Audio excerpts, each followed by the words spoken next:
Mike labari TV, Mike labari TV, Mike labari Shamsiya ki ba mu sha akwai labari. Sojojin Nijar sun yaye 'yan tawaye guda 369 don taimakawa wajen tabbatar da tsaro a ƙasar.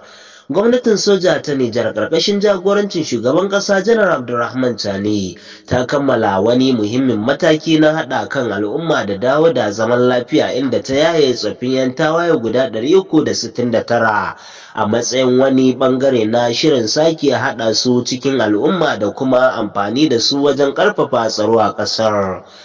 Waɗannan mutanen da aka yaye sun fito ne daga yankunan da rikice-rikicen ta'addanci suka fi shafa, musamman a yankin Tillaberi da Maradi, inda aka shafe shekaru da dama ana fama da matsalolin 'yan bindiga da gungun masu tada ƙayar baya.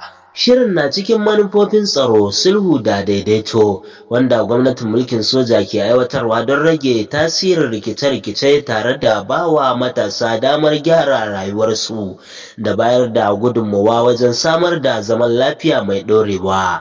A yayin bikin yaye su, wakilan gwamnati sun jaddada cewa za a ci gaba da ba su horo na musamman, sannan a tura su aiki a fannoni daban-daban na ci gaban ƙasa, ciki har da tsaro, aikin gona da aikin gina ƙasa.